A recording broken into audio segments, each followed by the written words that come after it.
السلام علیکم، آپ دیکھ رہے ہیں بی این نیوز اور میں ہوں عرفان امتیاز۔ ہیڈ لائنز آپ جان چکے ہیں۔ بلیٹن میں سب سے پہلے بتائیں کہ دشمن نے اگر پاکستان کی خود مختاری کو چیلنج کیا تو جواب فوری، منہ توڑ اور سوچ سے بڑھ کر سخت ہوگا۔ فیلڈ مارشل سید عاصم منیر کا نیشنل ڈیفنس یونیورسٹی میں national security and war course مکمل کرنے والے افسران سے خطاب۔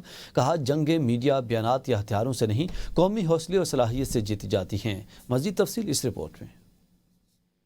فیلڈ مارشل سید عاصم منیر نے نیشنل ڈیفنس یونیورسٹی میں خطاب کے دوران جدید جنگی خطرات، ہائبرڈ وارفیئر اور قومی دفاع میں پیشہ ورانہ مہارت کی اہمیت پر زور دیا۔ انہوں نے کہا، نیشنل ڈیفنس یونیورسٹی مستقبل کی عسکری قیادت کو تیار کرنے میں کلیدی کردار ادا کر رہی ہے، جبکہ سول اور ملٹری اداروں کے درمیان ہم آہنگی وقت کی ضرورت ہے۔ آپریشن سندور کی ناکامی پر فیلڈ مارشل نے کہا، نئی دہلی اپنی اسٹریٹجک ناکامی چھپانے کے لیے بے بنیاد دعوے کر رہا ہے۔ پاکستان نے آپریشن بنیاد مرصوص میں خود انحصاری اور ادارہ جاتی طاقت سے کامیابی حاصل کی۔ خطے کے ممالک بھارت کے جارحانہ رویے اور ہندوتوا نظریے سے نالاں ہے۔ پاکستان نے اصولی سفارتکاری، باہمی احترام اور امن پر مبنی دیرپا شراکت داری قائم کی ہے۔ سید عاصم منیر نے دو ٹوک انداز میں کہا، اگر پاکستان کی خود مختاری کو چیلنج کیا گیا تو جواب فوری، منہ توڑ اور سوچ سے بڑھ کر سخت ہوگا۔ فیلڈ مارشل نے افسران پر زور دیا وہ دیانتداری، خدمت اور وطن سے وفاداری کے اصولوں پر ثابت قدم رہیں۔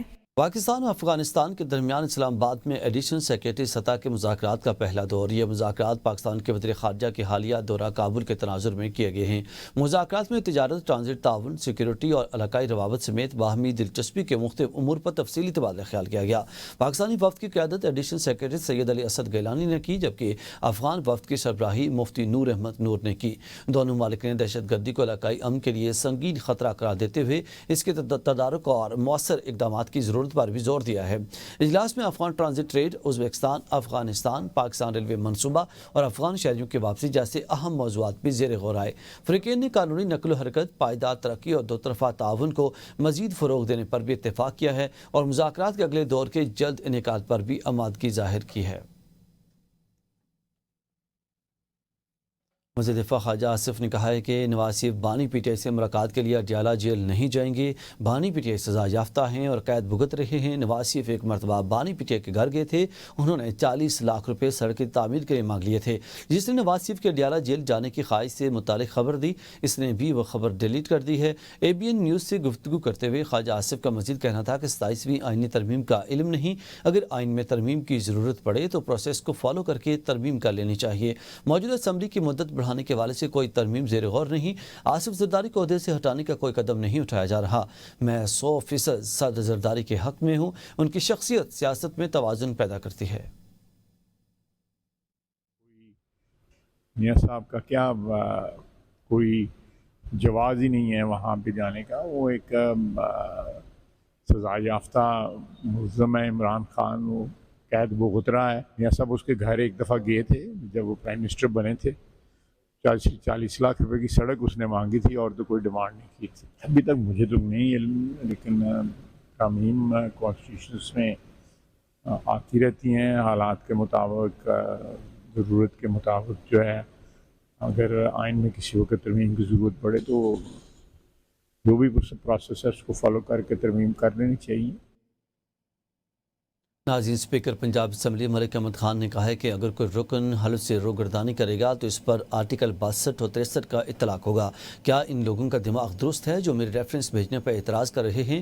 آئین کے آرٹیکل 62 اور 63 کا مخالف ہوں، یہ آمریت کی نشانی ہے۔ چاہیں تو انہیں آئین سے باہر نکال کر پھینک دیں۔ یہ نہیں ہو سکتا کہ آئین ان کی دفعات کا من پسند استعمال کیا جائے، اور اگر وزیراعظم کو غلط بیانی پر نااہل کیا جا سکتا ہے تو ایوان کا تماشا بنانے والوں کو کیوں نہیں؟ پاناما کیس میں آصف سعید کھوسہ نے اسپیکر کو اختیار دیا کہ وہ سیٹ خالی قرار دیں۔ میں نے اپوزیشن کے کچھ ارکان کو معطل کیا، کچھ کو نوٹس بھجوائے، ابھی تو نااہلی کی ہی نہیں اور آپ کی چیخیں 7ویں آسمان تک پہنچ گئی۔ اسمبلی احتجاج گاہ نہیں، ایوان میں گالم گلوچ، نازیبا اور فحش اشاروں کی اجازت ہرگز نہیں دوں گا۔ ایک خاتون رکن نے ہراسمنٹ پر کارروائی کی درخواست کی ہے۔ مانتا ہوں کہ ایوان میں ہنگامہ رائی ہو سکتی ہے، مگر اسے آرڈر آف دی ڈے نہیں بنایا جا سکتا۔ میں نے فیصلہ کیا ہے کہ آئین میں نے لکھا ہے، میں تو مخالف ہوں 63-62 کا، ویسے ہی میں تو کہتا ہوں اس کو جڑ سے اکھاڑ کر پھینک دو۔ میں تو کہتا ہوں کہ یہ ایک آمریت کے دور کی نشانی ہے، اس کے اندر نکالیں، باہر کریں۔